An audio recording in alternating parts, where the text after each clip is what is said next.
Bismillahirrahmanirrahim. Assalamualaikum warahmatullahi wabarakatuh. Alhamdulillah, segala puji bagi Allah yang hari ini berkah ini Allah mempertemukan kita di rumahnya ini, dan semoga kita semua hari ini semakin baik imannya, semakin baik hatinya, semakin baik akhlaknya, semakin baik ibadahnya. Karena seseorang itu akan mati sesuai dengan kebiasaannya, dan semoga kita semua bisa terus senantiasa berada dalam ketaatan dan kebaikan. Karena kenikmatan hidup itu Bapak sekalian bukan berapa banyak hartanya kita, anak kita, rumah kita, atau berapapun fisik-fisik itu, tapi kenikmatan hidup cuma satu, yaitu ibadah atau amal yang kita kerjakan. Tanpa ibadah maka hidup kita seorang mukmin itu nggak ada apa-apanya. Tanpa Islam ini mungkin ilmu kita bukan apa-apa. Bahkan dalam kaidah seorang mukmin, ketika tidak ada syahadat di situ, maka yang kita kerjakan sia-sia semua. Maka Nabi SAW sampaikan bahwa orang-orang yang mungkin tidak pernah melakukan ibadah sekalipun tapi dia pernah bersyahadat, maka pada akhirnya dia akan masuk surga, tapi meskipun dia akan terlebih dahulu disiksa di neraka. Kata Nabi SAW, man syahida annahu la ilaha illallah Muhammad Rasulullah dakhala jannah. Seseorang itu kalau dia pernah mengucapkan aku bersaksi bahwa tidak Tuhan selain Allah dan Muhammad utusan Allah, maka dia pasti akan masuk surga. Maka kebahagiaan kita yang terbesar adalah ketika kita saat ini masih berada dalam keadaan beriman kepada Allah. Dan mudah-mudahan di akhir zaman seperti ini, matinya kita pun nanti mudah-mudahan beriman juga. Kita masih mengimani Allah, masih mengimani hari akhir, masih mengimani semua disampaikan oleh Nabi SAW. Karena Nabi pernah menyatakan bahwa di akhir zaman seperti ini akan ada masa di mana ada orang yang paginya beriman, sorenya kafir, sorenya beriman, paginya kafir. Sudah terlalu abu-abu yang kita lihat sekarang, fitnah yang luar biasa. Maka memegang agama pada zaman saat ini seperti memegang bara api. Tapi jangan pernah dilepaskan bara api tersebut, karena justru disitulah letak keutamaan atau letak inti keselamatan itu di situ.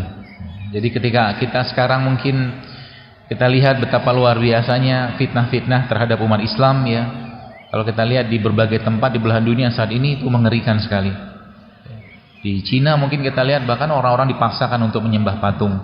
Umat Islam begitu besar, begitu banyak, tapi kita belum bisa berbuat apa-apa. Namun ada satu yang kita perlu terus lakukan, yaitu doa. Doa itu bisa mengubah takdir, termasuk juga dalam urusan kesehatan. Dan apa-apa yang kita dapatkan ini adalah sebuah hasil, ya, usaha perjuangan dari manusia yang sangat baik. Manusia yang beliau fisiknya, akhlaknya, nasabnya Allah sempurnakan. Manusia yang sosoknya sebagai seorang ayah itu luar biasa sempurna. Sebagai seorang suami juga sempurna. Sebagai seorang pemimpin negara juga sempurna. Sebagai seorang panglima perang juga sempurna. Ya, maka uswah kita tidak lain tidak bukan yaitu Rasulullah SAW. Semoga kita semua bisa mencontoh beliau dari mulai bangun tidurnya sampai mau tidur lagi. Pada dasarnya Bapak sekalian, kalau kita lihat kesehatan itu sebenarnya adalah buah dari ketaatan kita. Sering saya sampaikan bahwa kalau orang itu sehat, kalau orang itu taat, pasti sehat. Kalau orang itu taat, pasti sehat. Jadi sehat itu hanya imbas dari sebuah ketaatan. Apa buktinya? Kalau kita lihat zaman sekarang, sains, ya, atau mungkin ilmu pengetahuan menunjukkan atau menyampaikan kepada kita berbagai macam hal, ya, yang sebenarnya kalau bagi saya pribadi, sains-sains yang ada saat ini, ya, tidak sampai mungkin bahasa saya tidak membuktikan, tapi menjelaskan, terutama hubungannya dengan Al-Quran dan hadis, ya. Kalau urusannya dengan Al-Quran atau hadis, maka sains itu hanya menjelaskan. Sebab kalau dia tidak sama dengan apa yang disampaikan Allah dan Rasulullah SAW, pasti, ya, sains yang bermasalah, ya. Seperti itu harusnya. Karena iman itu tidak perlu bukti, tapi membuktikan. Kita tidak pernah melihat Allah, kita tidak pernah melihat Rasulullah, kita tidak pernah melihat surga, kita tidak pernah lihat neraka, tapi kita yakin dengan itu semua. Ya, bahkan Rasulullah mengatakan bahwa aku rindu dengan saudaraku, kata Rasulullah. Siapa itu? Ya, kita-kita ini kan. Ya, seperti itu. Maka apa-apa yang ada dalam Al-Quran atau apa-apa yang ada dalam disampaikan oleh Nabi SAW pasti bikin sehat. Kesimpulan utamanya, syariat itu bikin sehat. Tapi kita tidak melakukannya untuk sehat, karena kita melakukannya untuk taat, karena ketaatan. Orang yang bangun malam rutin, Bapak sekalian, tidak akan mungkin kena penyakit yang berat. Orang yang rajin membaca Quran, jantungnya pasti baik.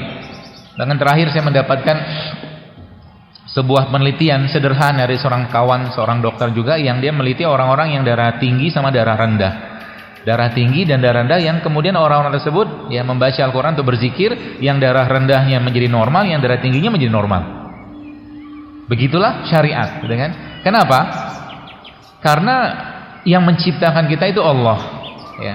Allah yang menciptakan kita, Allah yang menciptakan kita, maka Allah juga yang membuat toolsnya. Allah yang bikin toolsnya. Kalau bahasa saya itu software dan hardwarenya. Kalau Anda punya mobil, sekalian, ya secanggih apapun mobil itu ada petunjuknya, ada SOP-nya. Ya, SOP-nya apa? Ya ada buku manualnya, ada servis bulanan, servis tahunan, apa macam-macam lah, seperti termasuk spare part-nya kan gitu. Jadi semakin kita kenal dekat dengan Allah, sekalian kenal dekat dengan syariat ini, maka sebenarnya kesehatan itu adalah sebuah hal yang mudah sekali kita dapatkan. Ya, mudah sekali kita dapatkan. Ya. Dan acuannya apa? Al-Quran. Tapi ada musuhnya, Musuhnya maksudnya ada makhluk yang kita tahu ya, syaitan dan iblis tabarakalla yang nggak mau manusia itu sehat. Kenapa tidak mau sehat? Karena Allah menciptakan kita, wa ma khalaqul jinna wal insa illa liya'budun, kata Allah. Allah ciptakan kita sebagai hambanya, sebagai Abdullah. Abdullah itu butuh sehat. Untuk melakukan ibadah itu butuh sehat. Maka untuk menjalankan peran sehat itu, maka pastinya Allah menciptakan sarana prasarananya.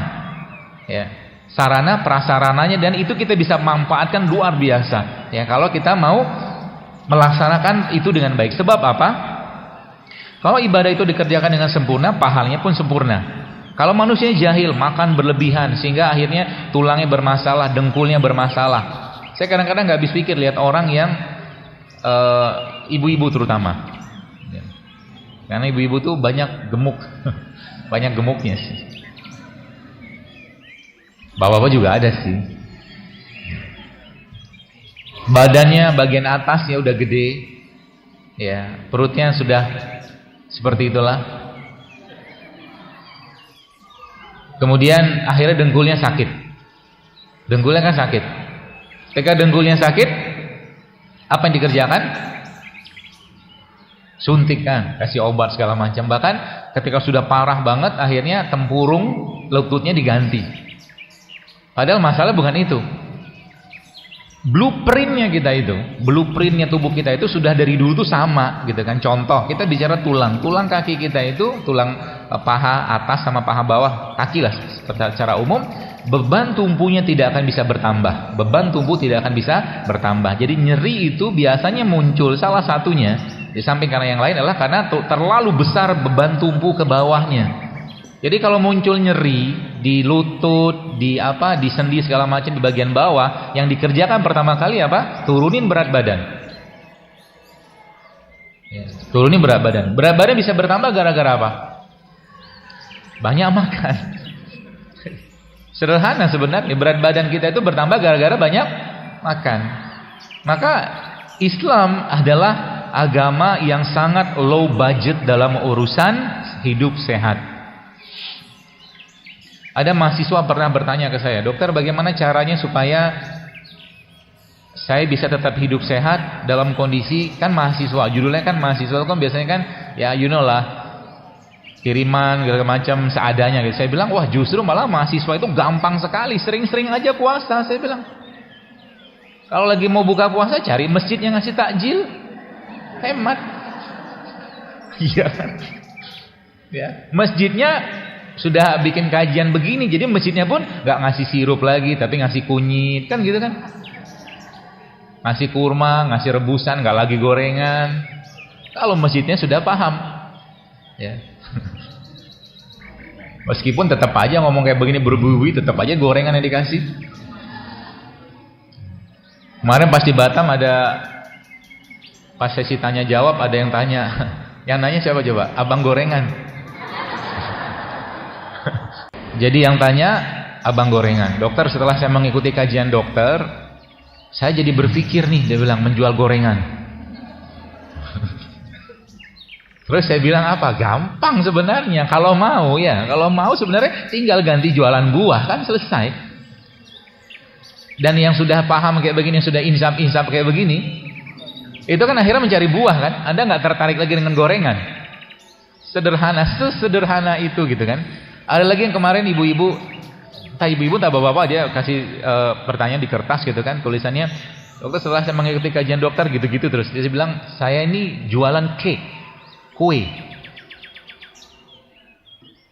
Kue itu isinya apa? Sehat nggak? Kenapa dimakan? Karena saya bilang gini ke mereka, saya bilang, Anda kalau bisnisnya kuliner, saya bilang, jangan bikin makanan, jangan bikin produk makanan yang orang dulunya sehat, sekarang sakit gara-gara makan produk Anda. Benar nggak? Iyalah, bener lah. Akhirnya gara-gara itu dia nanya kan, saya bilang ya, kalau itu mata pencaharian, jangan langsung stop. Karena dia bilang dia pengen langsung berhenti. Ya, saya bilang jangan dulu, cari solusinya dulu pelan-pelan. Kita harus bijak juga. Ya, kan banyak tuh sekarang pemanis yang sehat, ya, bukan pemanis buatan sih, kayak madu, gula aren segala macam. Ada juga tepung-tepung yang sehat, ada mentega yang sehat, butter gitu kan, banyak sebenarnya asal mau. Ya, sekarang kita lihat dulu sekalian negara kita ini dengan begitu banyaknya penyakit, nggak selesai-selesai. Ya, dunia pengobatan atau mungkin saya sempat sekolah dokter 6 tahun dulu. Ya, 6 tahun kuliah dokter yang diajarin tentang pengobatan, nggak salah, tapi ada yang hilang di situ. 2 tahun atau 6 tahun itu cuma 2 SKS belajar tentang nutrisi. Belajar tentang nutrisi itu hanya 2 SKS selama 6 tahun coba. Sedangkan kata kuncinya di situ. Nutrisi kita sekarang ini yang tidak berimbang. Orang sudah tahu, maaf, makan sebulan mungkin nasi goreng. Nasi goreng sehat nggak? Kenapa susah jawabnya? Hah? Merasa bersalah. Nasinya dikasih minyak, ya kan? Nasinya sendiri sudah gula. Gula nggak dipakai di badan karena badannya sudah berlebihan gula. Tanda berlebihan badan gula, tanda apa? Tanda tubuhnya berlebihan gula apa?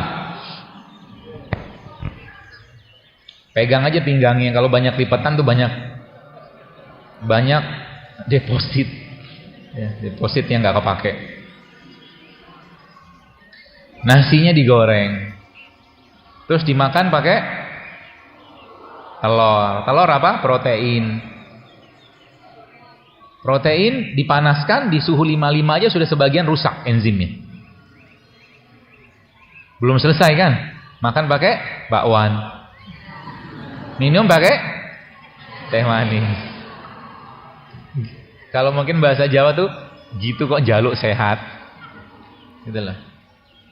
Sebenarnya petunjuknya udah jelas. Makanya banyak orang zaman sekarang daftar haji tahun ini, nanti 10 tahun, 15 tahun lagi ketika mau berangkat, subhanallah nggak bisa berangkat gara-gara sakit. Nyesel minta ampun loh. Makanya sering saya sampaikan, kalau kita udah paham konsep ini baru sekarang, maka kita akan nyeselnya luar biasa selama ini zolim sama badan. Udah tahu nggak sehat masih dimakan, namanya zolim. Betul nggak? Sekarang saya tanya, mie instan sehat nggak? Kenapa dimakan? Makan. Ya sudah, terima nasib itu kalau sakit. Kalau sudah tahu nggak sehat, nggak baik, masih dimakan, ya sudah, zolim namanya. Apalagi kata yang tepat untuk itu. Ya.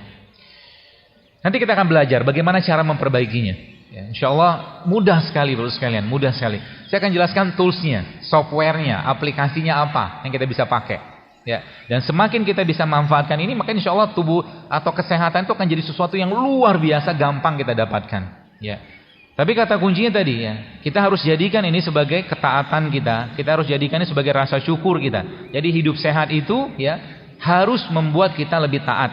Percuma minum madu, percuma minum habatus soda, percuma segala macam yang aktivitas sehat itu dilakukan kalau malam nggak bangun, ngaji nggak selesai 1 hari, sedekah begitu-begitu aja. Dari SMA, dari kuliah, dari menikah segala macam, sedekah nggak pernah ada perubahan, misalkan. Ya. Apalagi kadang-kadang kencelengan lewat. Kencelengan lewat 2000 tuh nggak perlu tutup-tutupin lah. Masukin aja lah. 100.000 oke lah tutup. Kalau 2000 nggak perlu tutup-tutup lah. Semua juga orang kayak begitu 2000, ya. Itu nanti saya jelaskan. Ya, jadi kembalilah kepada Allah ya. Kembalilah kepada Allah. Kalau lagi sakit, yang dikerjakan pertama kali bukan ke dokter, bukan ke rumah sakit, kecuali emergensi sih ya. Bukan ke herbalis, bukan ke pembekam, tapi sholatlah dulu 2 rakaat, minta petunjuk kepada Allah. Itu dulu yang pertama kali dikerjakan. Kenapa? Apa susahnya Allah menyembuhkan kita, Bapak sekalian? Begitu mudah Allah menyembuhkan. Cuman seringnya manusia lupa sama Dia.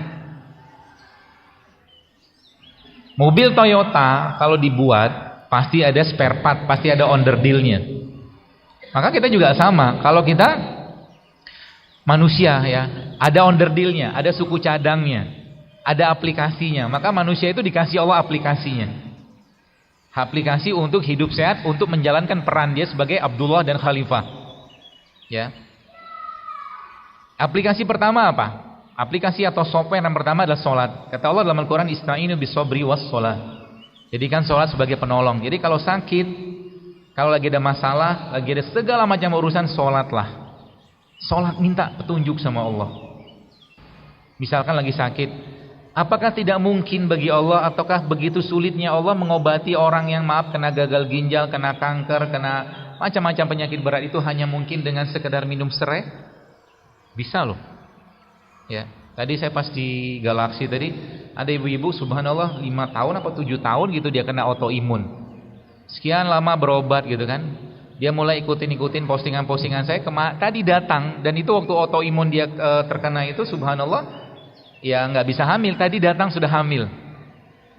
Dan itu butuh waktu nggak lama. Dan nggak cerita, tapi mungkin dia less than 3 months lah, kurang 3 bulan mungkin sudah banyak perubahan di badannya. Kenapa? Karena dia kembali ke produk ciptaannya Allah. Ya, produk ciptaannya Allah. Tools yang pertama adalah sholat. Ya, tools yang pertama adalah sholat. Sholat apa? Semua jenis sholat. Sholat wajib mau udah jelas. Bahkan kalau seandainya kita ikutin bagaimana pola-pola atau mungkin bagaimana petunjuk Nabi SAW, maka sebenarnya umat Islam itu adalah umat yang tidak boleh ada karies. Gak boleh. Umat Islam itu adalah umat yang tidak boleh ada plak gigi. Kok bisa? Baik. Apa kata Rasulullah SAW? Nabi bilang gini, kalau tidak memberatkan umatku, maka aku akan wajibkan mereka setiap habis berwudu mereka bersiwak. Oke? Kalau sholat wajib saja 5 kali, maka sudah 5 kali kita sholat. Ada hadis lagi kelanjutannya. Kalau tidak memberatkan umatku, maka setiap mau sholat mereka aku akan wajibkan untuk bersiwak. Sudah 10 loh. Ini belum sholat rawatib. Total dalam sehari itu bisa 30 kali mungkin kita bersiwak. Dan bahannya pada odol itu semua ada pada siwak. Kayu siwak. Ya, silikanya ada, fluoride-nya ada, natriumnya ada, kloride, semua ada di situ. Sehingga kalau kita pelajari, termasuk salah satu sunnah kenabian adalah bersiwak. Itu baru siwak. Ya. Maka kalau kita tadi ikutin pola-pola itu sebenarnya banyak penyakit yang bisa hilang. Ya, gigi termasuk salah satunya. Jadi yang pertama softwarenya adalah sholat. Ista'inu bis-sabri was-sholat. Terutama sholat-sholat yang memang dikhususkan atau mungkin ada fadilahnya. Contoh, sholat malam. Ya, sholat malam. Kalau bisa Pak Bu, mulai sekarang jangan lagi kelewatan sholat malam. Kalau sekarang subuh jam 4 lebih 11 ya, bangunlah jam setengah 4 atau 4 kurang seperempat. Minimal sholat 2 rakaat atau 3 atau 4 rakaat. Witirnya ba'da isya, boleh kok. Witir ba'da isya, nanti habis itu malam tinggal tahajud aja, nggak apa-apa. Jangan pernah kehilangan. Sebab apa? Kalau seandainya kehilangan 1 malam saja, maka timeline kehidupan kita, jalur waktu atau jejak kehidupan kita itu tidak mencatat kita pernah sholat waktu itu gitu loh. Sayang kan? Ya, maka jangan pernah. Jadi kalau urusannya kebaikan, maka menangislah kita kalau terlewat di situ. Kalau seandainya sekarang di sini saya memberikan penawaran kepada Anda. Misalkan, ada yang mau nggak iktikaf 1 bulan penuh di Masjid Nabawi? Mau kan? Saya juga mau. 1 bulan penuh iktikaf ya di Masjid Nabawi. Mau banget. Ya. Tapi kan nggak bisa. Dengan kondisi kita mungkin kerja atau apapun susah kan.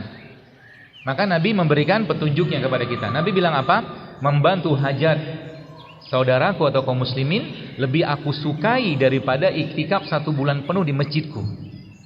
Jadi misalkan beginilah. Di luar sana banyak orang, nggak ada tempat. Lalu Anda melihat di depan Anda ada kosong tempatnya. Hajatnya orang itu adalah duduk di majelis ini misalkan. Maka ketika Anda memberikan dia tempat di depan Anda, maka itu pahalanya lebih baik daripada iktikaf 1 bulan penuh. Islam tuh kayak begitu luar biasanya. Ada teman kita mau berwudu, ya. Berwudu kemudian dia pakai sepatu, kita lihat dan dia nggak ada sendal. Kita siapin sendal untuk dia. Itu hajatnya dia saat itu, subhanallah, itu pahalanya lebih baik pada iktikaf 1 bulan penuh. Luar biasa. Ya. Kenapa ini saya sampaikan? Karena kembali ke konsep dasarnya Islam. Islam menganut konsep dasar kesehatan bahwa sehat itu dimulai dari kolbu. Ya, sehat itu dimulai dari kolbu. Kalau kolbunya sehat, maka sehatlah fisiknya. Kalau kolbunya bermasalah, maka bermasalahlah fisiknya. Semua penyakit fisik akan dimulai dari penyakit kolbu. Penyakit kolbu ada berapa? Ada 2. Kalau nggak syubhat, syahwat. Syubhat, syahwat. Itu aja balik-baliknya. Tadi kalau Anda sekarang saya mungkin tadi tanya, mie instan nggak sehat. Kenapa mau dimakan? Karena enak. Enak itu kan syahwat. Enak itu syahwat.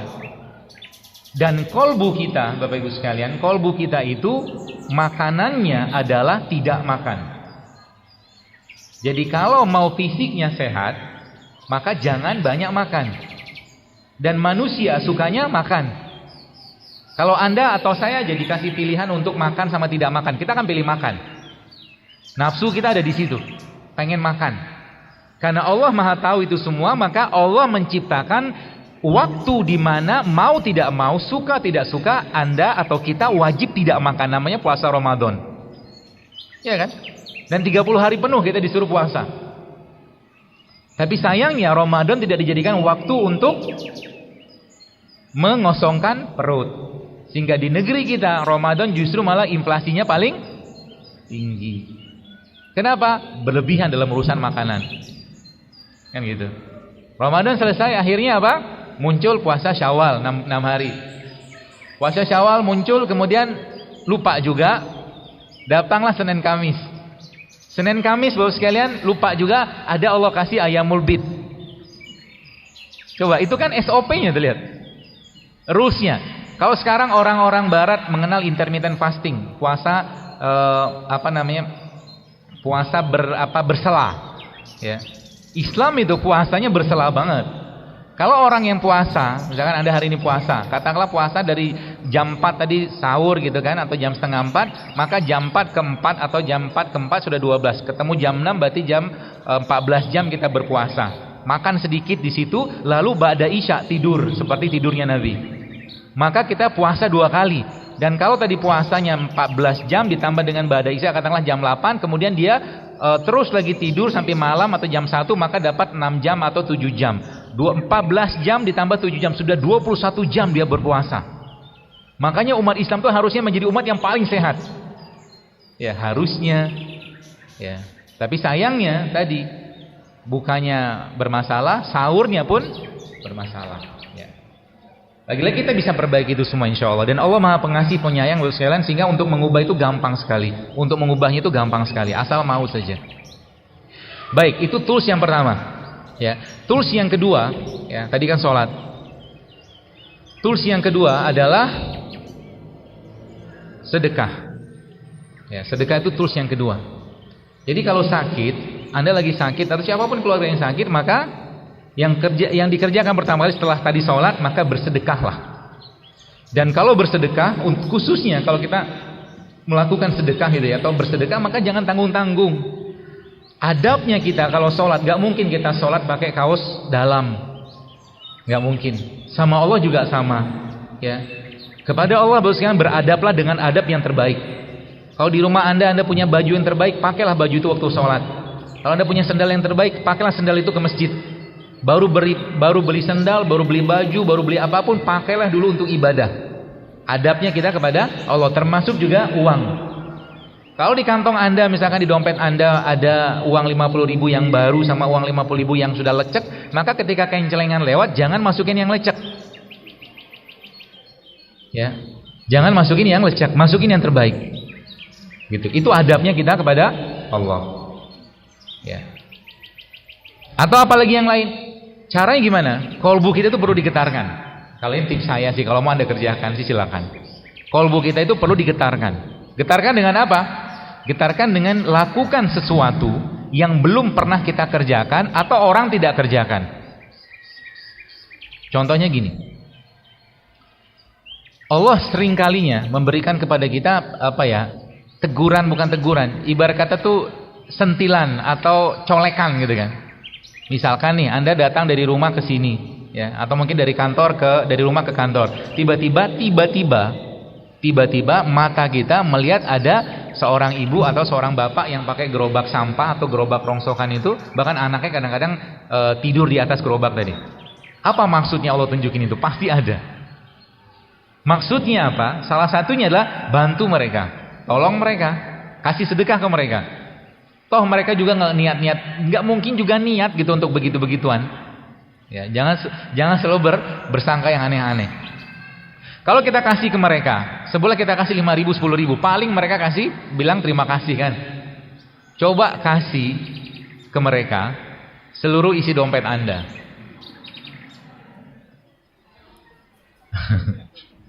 Berani nggak?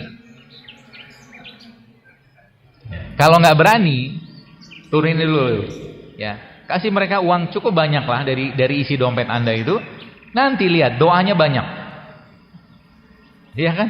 Kalau kasih goceng 5.000 atau 10.000, doanya cuma secuil. Tapi kalau kasihnya banyak, doanya banyak tuh. Saya pernah ya sekali sholat di sini. Lalu pas pulang, salah satu kebiasaan saya emang pas habis Jumatan itu nyiapin uang di dompet gitu kan, untuk saya habiskan. Biasanya begitu. Lalu pas pulang nyetir gitu kan, tiba-tiba lihat bapak-bapak gitu kan, dia nggak ngemis, nggak minta-minta gitu, dia bawa karung tuanya itu. Lalu saya berhenti. Adabnya begitu terhadap mereka. Kita yang butuh mereka, bukan mereka butuh kita. Adabnya turun dari kendaraan kita, kasih mereka uang, cari yang terbaik. Saya kasih sama dia uang nggak banyak, coba semua 100.000. Cuman kata-kata dia itu membuat saya berlinangan air mata, dan tidak nangis, tapi saya terharu banget. Kata-kata dia apa? Terima kasih Pak, saya bisa beli beras hari ini, dia bilang. Seru kan? Pernah juga kapan hari satu tempat itu saya lihat ibu-ibu gitu kan, dia dorong gerobaknya gitu dengan anaknya tidur di tengah panas yang cukup terik loh sekalian. Apa yang saya kerjakan? Saya ambil uang, ada berapa gitu kan, 300-400 ribu gitu, saya kasih dia. Habis saya kasih itu, apa yang tadi, lemes dia. Mungkin udah lama dia nggak pegang uang sebanyak itu kan. Tapi saat itu pintu langit terbuka untuk kita. Sensasi rasa yang kita dapatkan saat itu Bapak sekalian ya, maksudnya gini, perasaan yang kita dapatkan atau kita keluarkan saat mengeluarkan uang 2.000 itu harus sama saat kita mengeluarkan uang 100.000. Tidak boleh berbeda. Sedemikian mudahnya kita mengeluarkan uang 2.000 itu sama juga dengan kita mengeluarkan uang 100.000 atau lebih banyak. Saat itulah kita sudah berlepas diri dari dunia. Ya, sudah berlepas dari dunia. Kita nggak butuh dunia, kita butuh Allah aja. Dan pasti Allah akan ganti, tenang aja. Pasti Allah akan ganti. Pernah juga satu hari ini saya bicara supaya Bapak Ibu mudah-mudahan terinspirasi ya, tidak ada maksud ujub atau apapun. Saya pernah suatu hari pengen beli jam. Jam itu cukup mahal harganya untuk saya. Tapi saya ngerti ya, namanya Allah begitu mudah kalau mau kasih kan. Jam itu saya lihat di sebuah mall, saya bilang sama Allah, ya Allah tolong murahkan jam ini untuk saya. Saya bilang gitu sama Allah. Lalu tidak lama kemudian jam itu bisa saya beli. Dan bangga banget kan bisa beli sesuatu yang kita inginkan gitu kan. Tak lama kemudian, ya singkat cerita gitulah. Saya ngisi acara di suatu tempat di Lampung kalau nggak salah. Lalu saat itu saya sholat duha, lagi nunggu panitia mau jemput. Di samping saya itu ada supir taksi. Ya, samping saya itu ada supir taksi dan lagi sholat duha juga mungkin. Saya sudah selesai sholat duha saya dan sudah selesai duhanya dan saya baca Quran. Dan saat itu Allah bicara dengan saya. Allah bicara seperti apa? Jadi Allah bicara dengan Al-Quran maksudnya. Allah bilang gini, dan engkau tidak akan sampai pada kebajikan yang sempurna hingga engkau menginfakkan apa yang paling kau cintai. Jackpot kan? Ya berkata ya itu banget, mau nguji nih gitu kan. Saya bilang sama Allah dalam doa saya, ya Allah saya nggak cinta jamnya, saya nggak suka jamnya. Ya sudah saya bilang, saya kasih jam, saya buka jam itu saya buka benar-benar. Ya saya kasih dia, Sama saya ambil uang di ATM, cukuplah untuk dia mungkin hidup berapa hari gitu kan. Ya. Dia nggak tahu itu jam cukup mahal. Dan itu saya kerjakan berkali-kali. Supaya apa? Jangan pernah ada dunia di sini. Di hati kita jangan pernah ada dunia. Ya. Jadi kalau kencelengan sekarang lagi lewat, jangan yang paling rendah nilainya yang Anda masukin. Paling gede sekalian. Termasuk banyak orang yang lupa, banyak orang yang belum tahu. Salah satu yang saya sangat suka adalah ngasih makan atau traktir makan orang. Makanan kalau kita makan, ya, ini kan poin kedua nih, sedekah. Makanan yang kita makan, Bapak sekalian, akan masuk ke badan kita dan sebagian akan menjadi daging, otot, darah kan gitu. Sebagian dikeluarkan jadi kotoran. Jadi ketika Anda memberikan makan ke seseorang, ya, maka makanan tadi akan menjadi bagian dari badannya. Pasca atau saat setelah Anda ngasih makan tadi ke dia, maka itu akan jadi argonya Anda dalam badannya dia. Paham maksudnya? Jadi maksudnya semua amal dia yang dia kerjakan amal baiknya, pasca dia makan makanan tadi, Anda kecipratan pahalanya. Maka jangan pernah mau ditraktir. Apalagi Anda mentraktir orang soleh. Jangan pernah mau. Anda yang bayarin, sebab rugi kalau enggak. Artinya pasca dia makan tadi, dan makan itu menjadi bagian dari tubuhnya, maka Anda dapat pahala loh. Kita dapat pahala dari aktivitas amal dia, insya Allah. Seperti itu, amal jari yang luar biasa. Maka ada salah satu syekh itu saya pernah baca itu, dengar suatu kajian itu, dia di Saudi itu dia masih makan tiap hari seumur hidupnya. 600 orang di siang, 600 orang di malam hari, paket makanan. Tiap hari kayak begitu. Ya luar biasa. Sedekah ya. Maka kalau untuk Allah kasih yang terbaik. Termasuk juga ketika Anda umroh atau haji ya. Itu kan sedekah kita sama Allah. Kalau lagi haji atau umroh Anda punya dana cukup, jangan pilih haji atau umroh yang murah. Kalau bisa nanti pesawatnya sekalian bisnis, toh itu kan sedekah kita untuk Allah, pasti diganti. Jangan khawatir. Ya. Jangan pelit sama Allah. Ya, jangan pelit sama Allah. Orang baik itu adalah orang yang ketika dia diminta dia ngasih, itu orang baik. Tapi orang yang karim, orang yang karam, ya orang yang mulia, itu orang yang tidak minta orang dia kasih. Ada teman kita datang ke rumah kita, ya, cuman berkunjung doang, pulangnya kita sangguin buah-buahan misalkan, itu karim. Orang yang karam, mulia, dermawan. Ya. Seperti itu. Itu yang kedua. Salat, sedekah, puasa. Ya. Yang terakhir, yang ketiga itu puasa. Toolsnya itu puasa. Kalau kita perhatikan Bapak sekalian, bagaimana Allah Subhanahu wa taala melalui Rasulullah SAW menjelaskan kepada kita semua tentang dahsyatnya bagaimana kebiasaan Nabi ya. Nabi SAW ya manusia yang tidak pernah kenyang. Rasulullah tidak pernah kenyang seumur hidupnya. Tapi penyakit kita zaman sekarang justru malah sering banyak yang makan untuk kenyang. Maka diubah polanya. Makan kita bukan untuk kenyang, tapi makan kita untuk memenuhi kebutuhan badan. Ususnya kita kaum muslimin ini cukup untuk 7. Jadi satu makanan kita itu cukup untuk 7 usus kata Rasulullah. Orang-orang kafir satu ususnya dia satu makanan untuk satu. Jadi satu makanan satu orang, tapi kita satu makanan 7 usus, maksudnya berkahnya luar biasa. Ya. Maka salah satu toolsnya adalah berpuasa. Ya. Dan secara saintifik itu puasa adalah cara yang paling baik untuk membersihkan badan. Puasa adalah cara yang paling baik untuk membersihkan badan. Ya. Sebagaimana ibadah yang lain, kalau kita sudah pergi haji atau umroh, maka kita juga harusnya suka dengan ibadah atau mungkin menikmati dengan ibadah. Kalau kolbu kita sudah terasah, maka kita akan menikmati ibadah.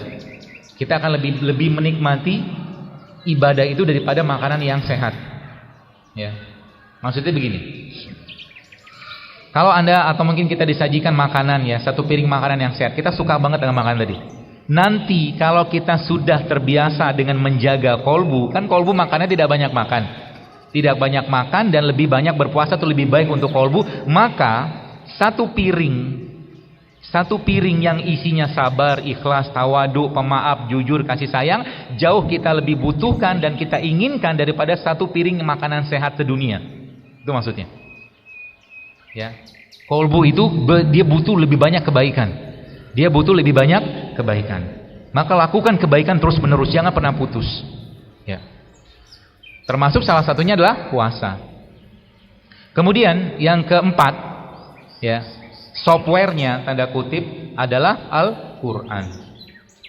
Bolehkah kita membaca Al-Quran untuk niat sebagai kesembuhan atau minta kesembuh dari Allah? Boleh. Karena memang janji Allah di situ. Allah sampaikan dalam surah Al-Isra, "Wa nunazzilu minal Qur'an ma huwa shifaa'un rahmatul lil mu'minin." Kata Allah, kami jadikan Al-Quran sebagai penyembuh. Ya. Bagaimana caranya membaca Al-Quran? Atau bagaimana caranya agar kita merasakan getaran-getaran Al-Quran? Maka caranya tidak lain tidak bukan jadikan kita larut hanyut dalam bacaan tadi. Sebagaimana orang-orang yang berhingar-bingar dengan musik-musik mungkin di diskotik atau mungkin di klub-klub di sana, ya, dan mereka merasakan kenikmatan, kita kaum muslimin harusnya juga merasakan kenikmatan dengan mendengarkan Al-Quran. Maka kalau Anda jogging, jangan putar musik, tapi putar Quran di telinganya. Kalau Anda lagi masak, putar Quran di situ. Ya, lagi ngapain, gak ngapa-ngapain, putar Quran. Ya, yang luar biasa lama-lama kayak begitu, lama-lama hafal sendiri. Sebagian besar dari kita hafal Yasin, ya kan? Kenapa bisa hafal? Karena dibaca kan, nggak niat hafal juga kan? Zaman Yasinan itu kan, zaman kita Yasinan gitu, yang sekarang masih sebagian Yasinan juga ya. Kita nggak ada niat untuk hafal, tapi gara-gara dibaca terus ya hafal sendiri. Dan Al-Quran itu obat yang paling baik untuk masalah yang ada di kolbu dan masalah fisik. Apa dalilnya? Apa dasarnya? Pernah diriwayatkan bahwa sekalian beberapa sahabat melewati satu kampung yang mereka kemudian melihat kepala kampung tersebut sedang tersengat kala jengking. Lalu akhirnya mereka, orang-orang dusun itu meminta bantuan kepada para sahabat tadi, dan apa yang mereka kerjakan? Yang mereka kerjakan saat itu mereka meruqyahnya, membacakan di tempat yang sakit tadi dengan bacaan yang sederhana tapi luar biasa efeknya, yaitu Al-Fatihah. Kenapa bisa kayak begitu? Karena mereka yakin. Maka Al-Quran itu harus kita jadikan sebagai penyembuh. Bagaimana caranya? Baca Quran lebih banyak, minta sama Allah.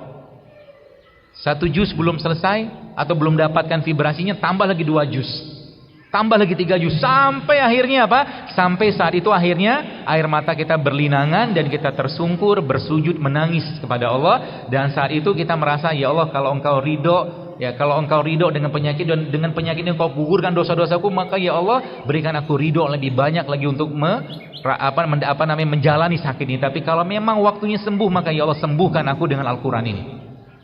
Bisa kayak begitu? Bisa. Itu toolsnya.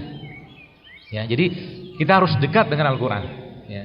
Dan Al-Quran, sebagaimana musik memberikan vibrasinya, Al-Quran juga memberikan vibrasinya. Mungkin Bapak Ibu sekalian, Anda banyak dari sini yang suka dengan reciter atau pembaca Quran, atau para hufaz-hufaz dengan nada-nada mereka.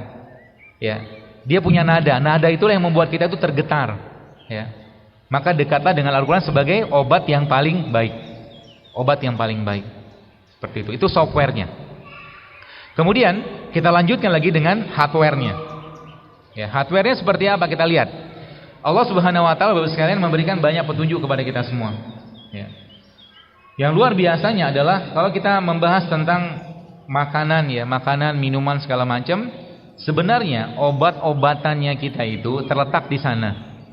Kalau bahasa peribahasa kita, di mana bumi dipijak, di situ langit dijunjung, maka mungkin jazirah Arab adalah tempat yang susah tumbuhan di sana.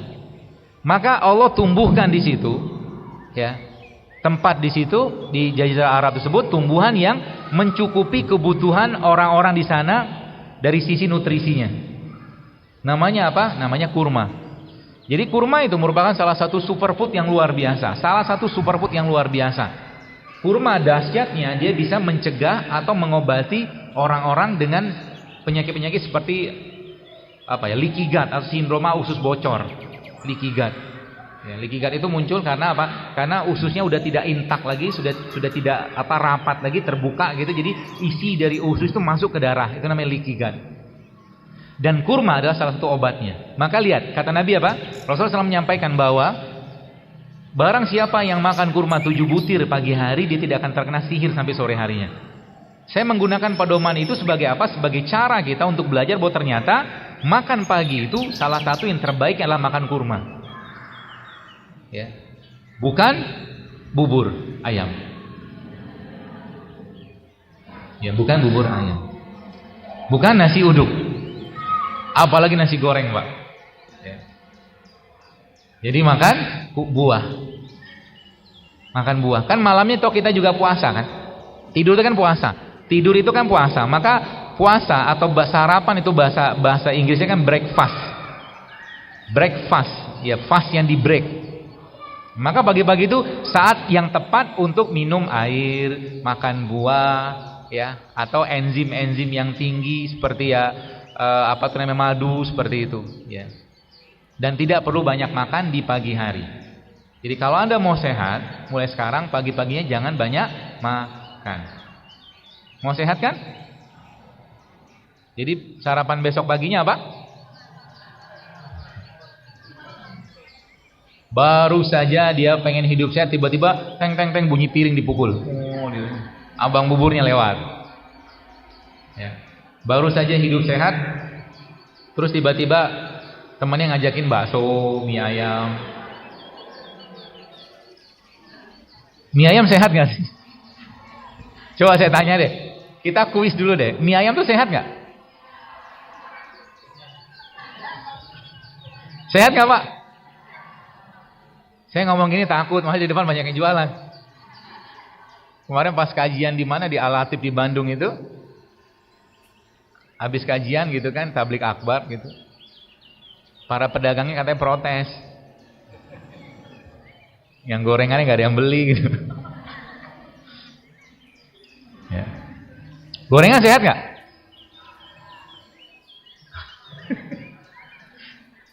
Susah banget ngomongnya. Susah maksudnya melepaskan mantan itu kan, mantan gorengan, mantan apa.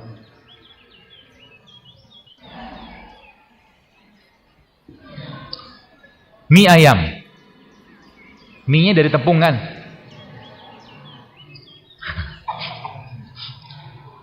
Terus tepung itu salah satu biang ya, salah satu pemicu munculnya masalah-masalah pencernaan. Tepung yang ada sekarang ya, tepung-tepung yang sudah terhybrid. Ya. Terus kita makannya sama sayur. Sayurnya masalah nggak? Masalah sebenarnya. Pestisida kan? Saya nanti khawatir ngomong begini ada pusing nih, makan apa habis ini. Makanya kemarin pas kajian di Batam itu, subhanallah panitia bikin bazar sehat. Jadi masyarakat dikenalkan dengan makanan-makanan yang sehat.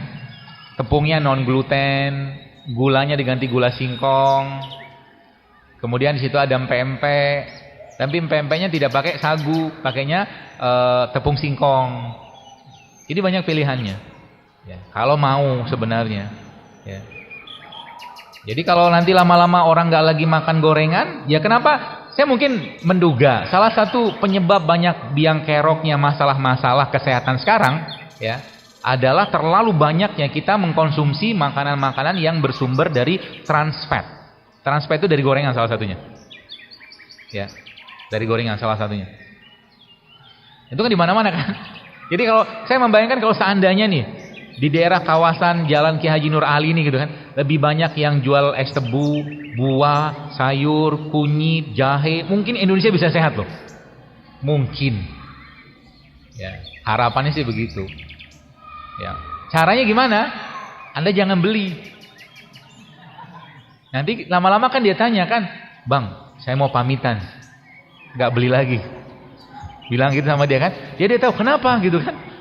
Saya sudah ikut kajian. Terus dibilang kajiannya gimana? Jangan lagi makan gorengan gitu kan. Terus dia kan mulai pikir, tapi saran dari Dr. Zaidulnya, abang disuruh jualan buah. Kan kepikiran dia kan? Nanti besok Anda ke situ beli buahnya, bantu dia lagi. Ya, kalau mau. Mau nggak sih? Ya nggak mau juga nggak apa-apa sih. Kan judulnya dakwah tuh nggak boleh baper. Anda mau sehat, mau ndak sehat, Anda mau makan sehat, nggak sehat, toh kita akan bertanggung jawab sendiri-sendiri kok. Sudah dikasih tahu nggak sehat, masih juga makan, ya sudah silakan aja, nggak apa-apa. Saya nggak baper, serius. Ya. Yang nyesel nanti kita sendiri. Kemarin saya lihat ada ibu-ibu posting saya Sempat saya baca di DM di Instagram. Dia cerita, dok kapok, dia bilang. Kenapa? Dia cheating, kata dia cheating. Udah biasa hidup saya, tiba-tiba dia cheating, makan gak sehat. Akhirnya berobat ke dokter, mual, muntah segala macam. Mual lah gitu kan, pusing segala macam dia bilang. Datang ke UGD atau ke dokter gitu, saya lihat fotonya gitu kan, foto dia datang ke klinik ya. Begitu. Ya. Kalau tetap bandel. Ya, kalau tetap bandel kayak begitu. Jadi tadi kita bicara kurma. Nah, kurma sekalian bisa dipakai untuk berbagai macam hal. Kalau bicara tentang di mana bumi dipijak, di situ langit dijunjung, maka tadi kita bicara tentang kurma. Kurma itu subhanallah salah satu makanan terbaiknya usus kita. Coba lihat, apa hikmahnya Allah menciptakan ada kurma basah, kurma kering, kurma mengkal, kurma sudah ranum gitu kan. Itu manfaatnya beda-beda. Kurma yang masih basah ya. Kurma mengkal itu kan, kita agak-agak keras tapi dia masih manis, itu sifatnya dia bisa membersihkan liver. Dia bisa membersihkan liver. Jadi kurma-kurma yang masih keras itu tapi sudah manis sebenarnya, dia dengan rasanya dia bisa membersihkan liver. Itu kurma seperti itu.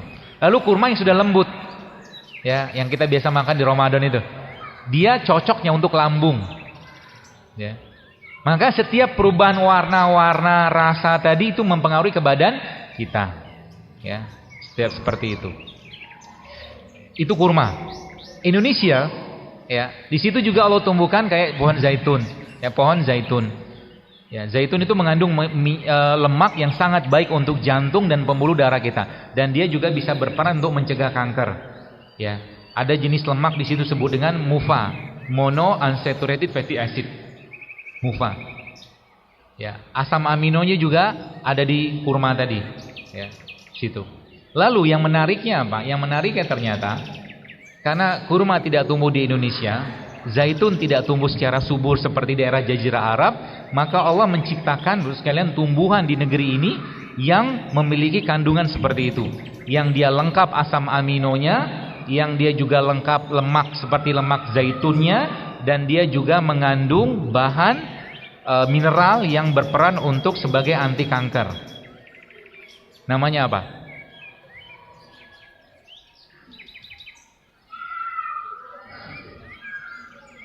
Namanya ini.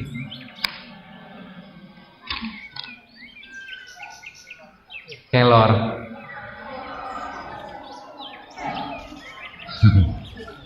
Kelor ini mengandung hampir 20 jenis asam amino. Ini dia ini. Dan asam amino adalah bahan baku badan kita. Gen kita itu bahan bakunya asam amino. Makanya ibu-ibu kalau maaf ketemu dengan anak-anak yang autis, kasih kelor. Kasih kelor. Dalam bentuk apa? Sayur boleh, kapsul begini boleh, ya, atau di blender juga boleh. Ya, kelor. Kelor ini mengandung minyak yang sama kayak zaitun. Luar biasa kan? Saya tuh kadang-kadang semakin saya belajar kayak begini, saya semakin kagum dan semakin takjub dengan apa-apa yang Allah ciptakan. Bayangkan Pak Bu, hanya dengan bermodalkan minum serai gitu kan, tapi nggak makan lagi yang aneh-aneh, ada orang bisa bebas dari penyakit autoimunnya. Hanya bermodalkan minum serai.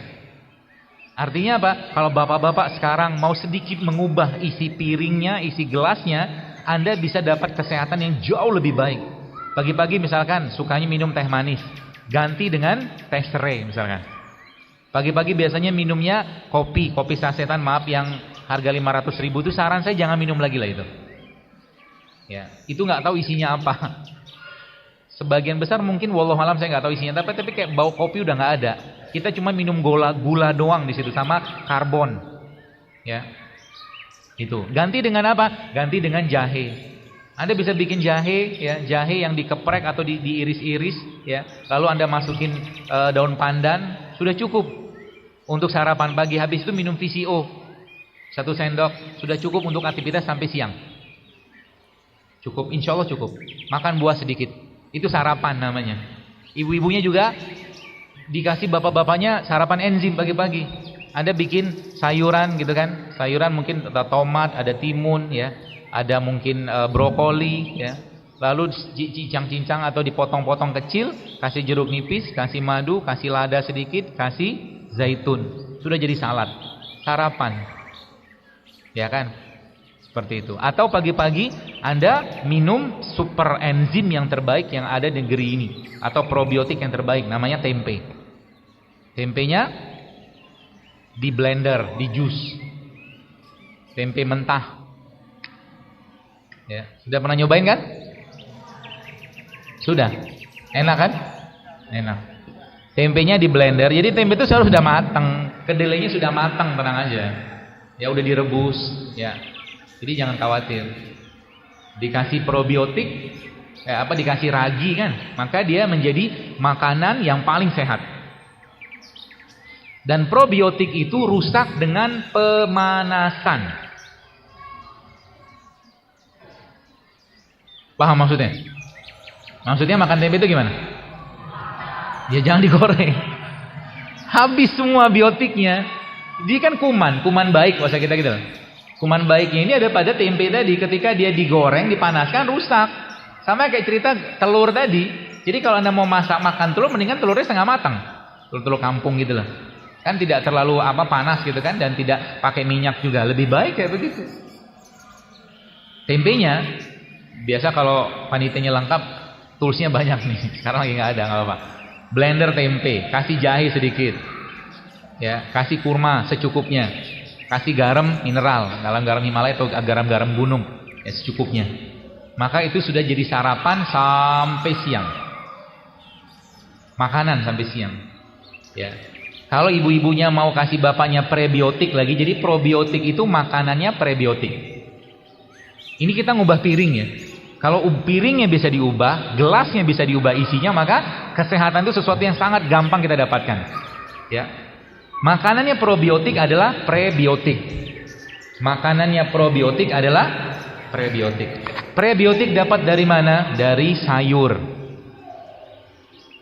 Maka kalau Anda makan tempe supaya bakteri di tempe tadi berkembang dalam perut kita, bakteri baik ya, maka makan sayur. Caranya begitu. Ya, jadi makan tempenya jangan digoreng mulai sekarang. Tempenya mentah. Ya.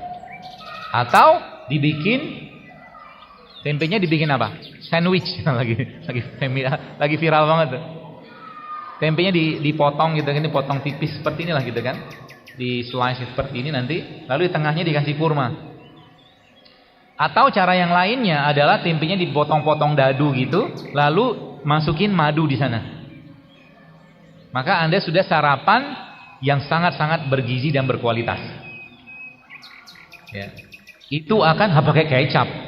Jangan pakai kecap. Ya, madunya cukup. Tempenya dipotong-potong lalu masukin madu, diaduk-aduk. Kasih garam sedikit atau mau dikasih lada hitam sedikit nggak apa-apa, lada hitam dikit aja.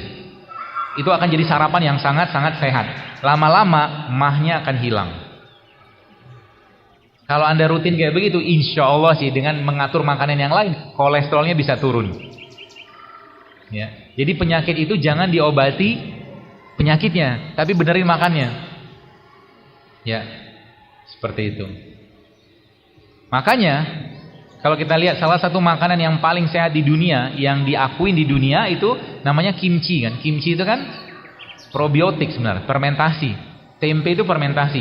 Ada satu lagi makanan yang sangat sehat ya, yang kita bisa juga makan pagi-pagi dalam bentuk dibikin sayur, namanya jamur. Jamur itu termasuk probiotik yang sehat juga. Jamur dibikin sayur, kasih sayuran sedikit jadi sayur jamur, sup jamur gitu kan. Itu juga bisa jadikan pilihan sebagai makanan ya, seperti itu. Pola makannya kayak begitu. Lalu kita pindah ke siang. Jadi kalau nanti tiba-tiba muncul rasa lapar ya, biasanya kan lapar ya, Anda harus siapin snack box. Isinya apa? Buah. Ya, isinya buah. Kalau menggunakan pola, saya pernah cerita ini buatan ya, ada ijtihadnya guru saya, itu dia cerita tentang subhanallah, ternyata Abasa itu, surat Abasa itu kalau kita tadaburi lebih detail, maka isi piring kita bisa dibagi dari surat Abasa itu. Bisa dibagi dari surat Abasa itu. Isinya seperti apa? 4/6-nya adalah sayur dan buah. 4/6 isi piring kita. 1/6-nya biji-bijian. Biji-bijian ya. Lentils seperti itulah, biji-bijian, kacang-kacangan yang sehat. Kemudian 1/6-nya baru masuk protein. Kalau mau menggunakan pola itu. Ini cara yang gampang sebenarnya. Jadi Bapak Ibu kalau sekarang Anda mau punya badan yang jauh lebih sehat, salah satu saran saya adalah kurangilah makan nasi putih. Kurangi makan nasi putih. Jadi kalau tetap pengen makan nasi putih nggak apa-apa, makan aja tapi 1 sendok makan aja. Kok ketawa? Insya Allah kita tetap akan hidup. Tenang aja. Karena kita bukan butuh nasi putihnya, kita butuh karbohidratnya sebenarnya.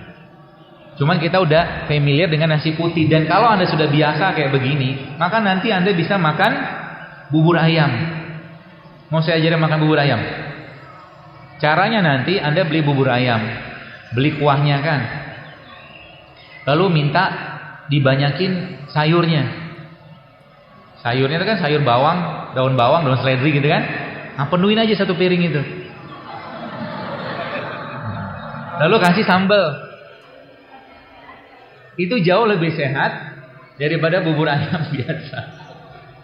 Namanya tadi apa? Sup bubur ayam. Anda bayangkan loh sekarang. Kenapa kita sekarang banyak banyak generasi kerupuk. Banyak orang yang bermental kerupuk karena kebanyakan makan kerupuk kali ya. Maksudnya generasi kerupuk itu apa? Generasi yang susah banget disuruh bangun malam. Itu generasi kerupuk. Jadi nggak usah kita cerita misalkan nanti suatu hari kelak ada perintah jihad dari pemimpin kaum muslimin, misalkan boro-boro ya. Mau gimana mau perintah jihad, bangun malam aja susah. Mau gimana mau jihad kalau baca Quran 1 lembar aja nggak bisa sehari? Kenapa?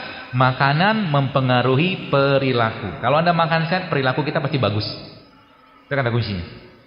Kalau Anda sudah mulai terbiasa dengan produk ciptaan Allah, ya, produk ciptaan Allah maksudnya sesuatu yang Allah ciptakan di atas tanahnya, ya, mendapatkan mataharinya, maka sehat. Pasti sehat.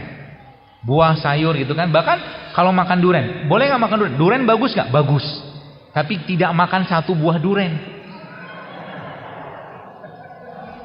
1 potong, 2 potong, 3 potong, oke lah. Bukan 1. Ya, habis makan durian, bijinya direbus. Karena biji durian itu mengandung kolagen yang bagus untuk tulang. Itu luar biasa kan? Allah itu menciptakan ya. Ya. Maka sebenarnya kalau saya pribadi ya disuguhin durian ya.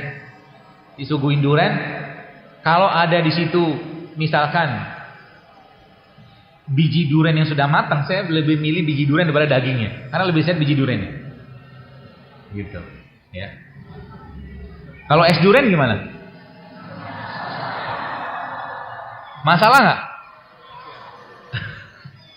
Kalau sudah makanan harian gitu susah banget gitu Anda menyalahkan itu masalah gitu ya. Susah lepas dari mantan. Ya, biji durian. Lalu sekalian menggunakan pola itu ya, pola-pola 4/6-nya sayur, ya 1/6-nya biji-bijian, 1/6-nya protein.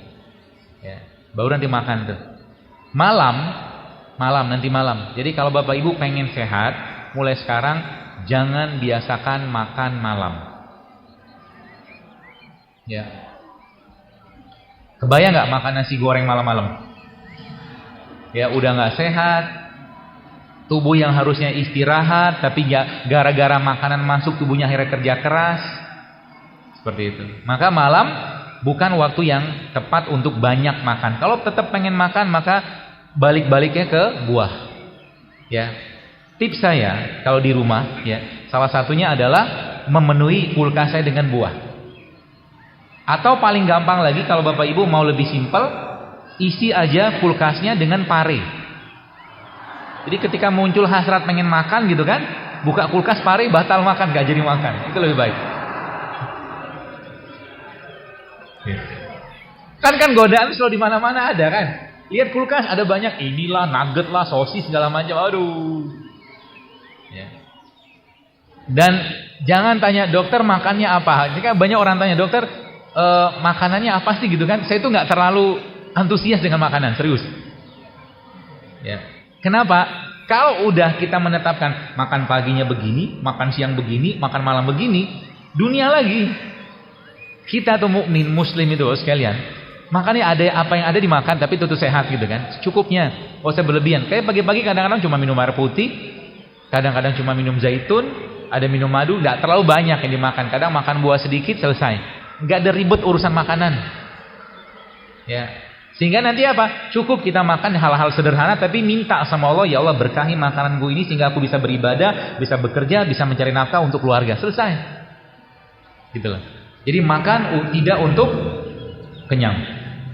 Ya. Jadi malam jangan lagi banyak makan. Tanda-tanda orang banyak makan apa? Gemuk.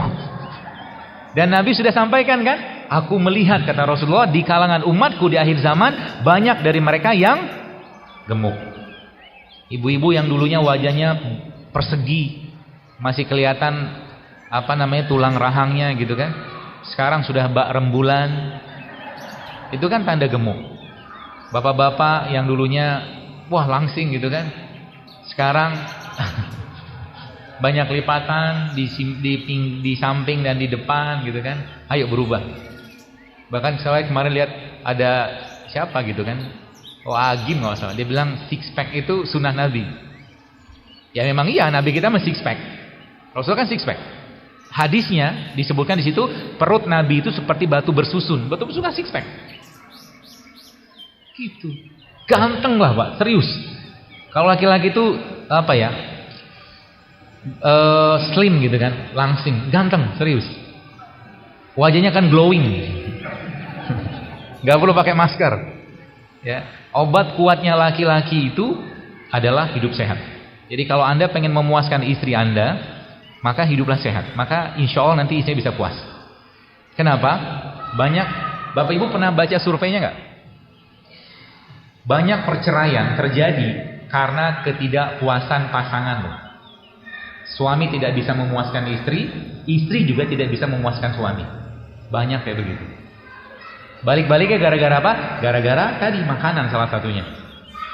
Laki-laki yang maaf perutnya buncit, ya, kemampuan seksnya pasti menurun. Maaf nih, datanya begitu, pasti menurun. Ibu-ibu yang lemaknya banyak akan jadi frigid, susah terangsang. Ini bahasa medisnya gitu lah. Makanya kayak begini nih harus sinergi suami sama istrinya. Kenapa saya senang dan banyak jamaah saya itu kebanyakan ibu-ibu? Saya tidak men-setting itu dan memang saya tidak disetting tapi saya suka. Sukanya kenapa? Karena mereka penguasa dapurnya kan. Jadi akhirnya suaminya tiba-tiba minta, "Mama bikinin teh manis," dibikinin kunyit gitu kan. Umi gitu kan, tolong bikinin kopi, sama Uminya dibikinin jahe. Bagus. Tanpa sadar suaminya jadi sehat. Dan akhirnya gara-gara itu apa? Mereka jadi lebih senang berpuasa. Anggaran rumah tangganya turun. Nasinya jarang beli, beras jarang beli, gula jarang beli, minyak jarang beli, tepung jarang beli. Kan asik. Duitnya buat beli buah. Nah, kalau udah bener nanti ininya, mata sama otak itu udah bener gitu kan, bener versinya ala-ala saya gitu kan, maka nanti Bapak sekalian, Anda akan lebih berbinar-binar datang ke pasar tradisional yang di situ dijualan rempah, rimpang, berbinar-binar banget. Itu kalau sudah kembali ke jalan yang benar. Kalau belum, ya lihat bubur ayam lewat, bakso lewat, gorengan lewat, masih ada selera di situ. Nah, berarti masih ada kelok di sininya. Harus dibersihin. Dibersihin dengan cara apa? Ya sayur, buah, gitu. Balik-balik ke situ aja sebenarnya. Ya, balik-baliknya ke sana. Ya. Jadi Islam mengatur dengan sangat sederhana sebenarnya ya konsep-konsep hidup sehat itu sekalian. Dan kalau kita lihat Indonesia ini kaya banget dengan rimpang. Ya, rimpang itu apa? Oh, sebentar, saya mau ceritain. Sengaja saya bawa supaya kadang-kadang kita butuh apa ya, sumber lain. Saya baca buku ini. Buku ini judulnya Longevity Solution. Jadi buku ini yang mengarangnya dua dokter di Amerika. Namanya Dr. James Dinnick sama Jason Fung. Buku ini menceritakan tentang riset mereka, tentang klinik mereka yang mereka mengobati orang-orang sebagian besar itu diabetes. Dengan apa? Dengan puasa. Dan puasa yang mereka pakai itu puasa-puasanya Islam. Daud dia sebutnya alternate day fasting.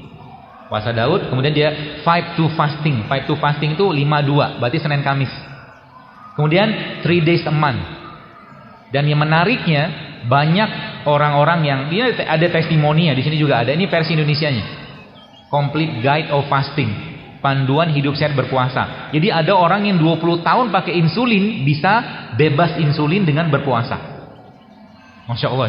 Itu saya katakan tadi, umat Islam ini harusnya kita menjadi umat yang paling sehat sebenarnya. Kalau ngikutin sunnahnya Nabi gitu loh. Lagi waktunya puasa, nggak usah makan banyak. Atau nggak usah makan sekalian. Waktunya makan, ya makan. Ya, seperti itu. Dan tadi kembali ke itu bos sekalian. Indonesia kaya dengan rimpang. Indonesia kaya dengan rimpang. Rimpang tuh kayak begini nih, rimpang. Ya, salah satunya kunyit. India merupakan salah satu negeri atau negara yang paling tinggi angka penduduknya kan. Kenapa? Karena rahim wanitanya subur-subur. Iyalah apalagi. Kenapa bisa subur? Karena wanitanya, laki-lakinya banyak makan masalah. Masalahnya nggak pakai H. Masalah itu bumbu. Dan bumbunya, bumbu itu ya banyak ya. Saya mungkin kasih tunjuk lah ya. Jadi kayak begini, ada jinten ya, ada apa nih? Ada time gitu kan, jadi basil ya. Bumbu ini bahan bakunya kita. Ya. Maka salah satu tips yang saya memang sangat sarankan, 2 hal ini dalam kehidupan Anda tiap hari. 2 hal ini dalam kehidupan Anda tiap, ingat baik-baik. Jangan pernah lepas, rimpang sama rempah. Rimpang itu ini, kunyit. Kunyit, jahe, kencur, temulawak, itu bahan bakunya kita. Rempah ya kayak begini nih. Ini rempah. Dan ini gampang sekali kan dibikin masakan. Kalau Anda bikin masakan, maka kuahnya diminum. Maka itu jadi obat. Itu jadi obat ya, kuahnya diminum. Dan ibu-ibu mulai sekarang, saran saya, kalau Anda pengen menyehatkan keluarga, khususnya suami di rumah, maka jangan kasih santan ke suami mulai sekarang. Kalau Anda pengen kasih santan ke suami, maka kasihlah santannya dengan cara kayak begini. Iya, 5 menit lagi. Iya. Air kelapa tua itu, airnya jangan dibuang, diminum ya mulai sekarang ya. Itu bagus sekali untuk kesehatan. Air kelapa tua. Jadi bapak-bapak, ibu-ibu yang edisi lama itu maksudnya yang lahirnya tahun 50 gitu loh. Pentium 1, Pentium 2, Pentium 3 lah. Ya. Minumlah air kelapa tua. Air kelapa tua. Kelapa mudanya buat yang masih muda. Karena kelapa muda bagus untuk detox. Kelapa tua bagus untuk mikronutriennya, bagus untuk orang-orang dengan degeneratif. Gitu. Lalu santannya diapain? Di blender. Santannya di blender pakai kurma, kasih kunyit, kasih garam sedikit. Maka itu akan jadi minuman buat menguatkan jantung. Jadi santan itu jangan dipanaskan. Kenapa opor tidak sehat? Karena santannya. Gitu ya. Jadi santannya jangan itu. Termasuk juga nanti cobain nanti sore ya, bagi Anda yang mungkin puasa atau mungkin yang hari ini pengen nyobain, nanti beli kurma. Lalu kurmanya di blender sama air kelapa muda. Lalu disaring sebentar, atau kalau nggak disaring Anda tunggu aja. Itu akan jadi detox yang paling baik untuk pencernaan kita. Air kelapa muda di blender sama kurma ya. Murah kan? Murah. Beli air kelapa paling 5.000 lah, 10.000 ya. Beli kurma mungkin yang box-box kecil ya, saya kira mungkin 10.000, 20.000 dapat sih insyaallah ya, seperti itu. Kemudian kenalilah Bapak sekalian Jadi saya pernah share waktu itu ada 2 jenis ramuan atau 1 jenis ramuan yang saya sendiri takjub ya, takjubnya karena memang dahsyat banget kerjanya. Isinya sebenarnya simpel banget. Isinya kunyit, yang kedua serai, yang ketiga ini jeruk nipis. Kelihatan kan ini jeruk? Ya. Jadi kunyitnya kupas, potong-potong kecil, slice tipis gitu, and then dimasukkan ke air panas, kasih serai. Ya. Kasih serai, kemudian setelah agak sedikit dingin, dimasukin jeruk nipis. Kasih madu. Banyak yang hamil.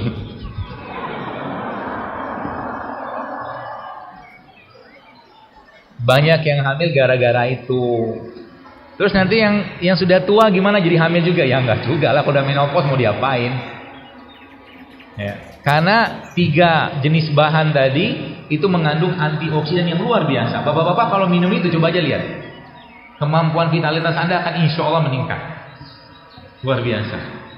Sampai nanti istrinya akan mengatakan seperti ini. Jadi deh. Lanjut. Oh lanjut. Istrinya akan bilang, papa harus berbagi kebahagiaan ini kepada wanita lain.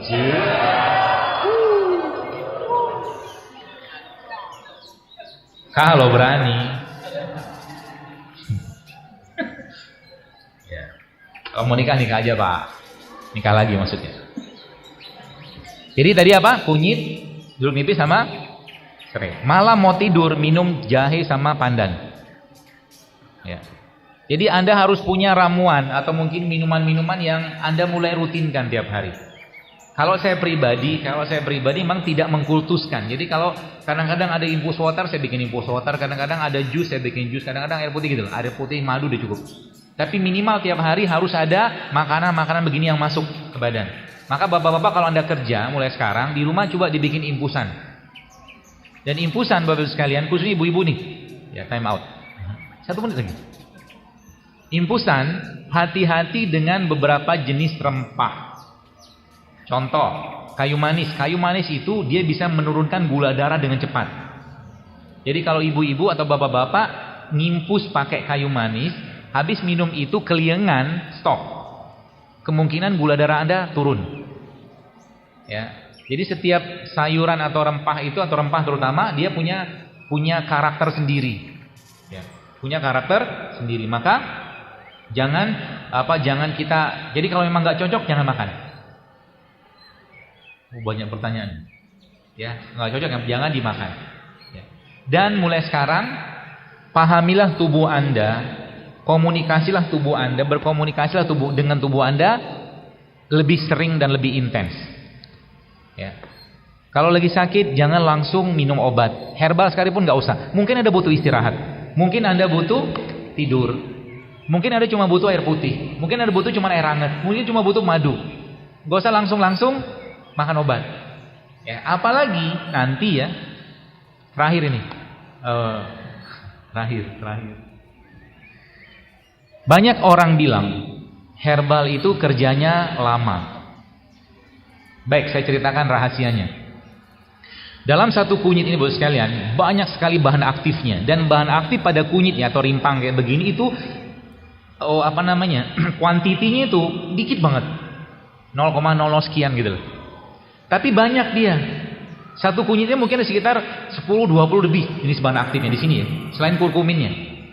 Maka ketika orang itu sakit, ketika orang itu sehat, dalam kondisi sehat, si bahan-bahan tadi itu patroli, membersihkan, ginjal dibersihkan, lambung dibersihkan, darah dibersihkan. Oke? Dalam kondisi sehat maka tubuhnya sudah terbiasa dengan ini.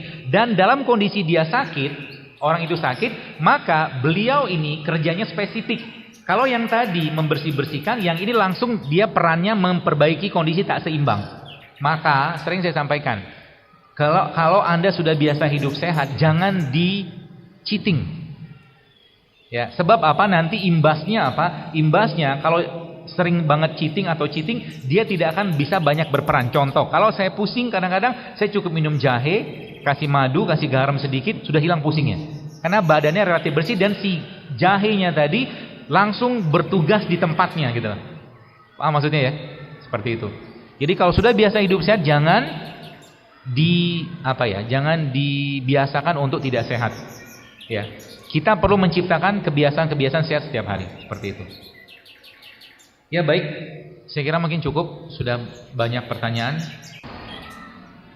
Bagaimana cara promil untuk pasangan yang sudah 2 tahun belum dikasih momongan? Ada tulisan saya di feed, hashtagnya promil JSR 1, 2, 3, 4. Silakan dibaca.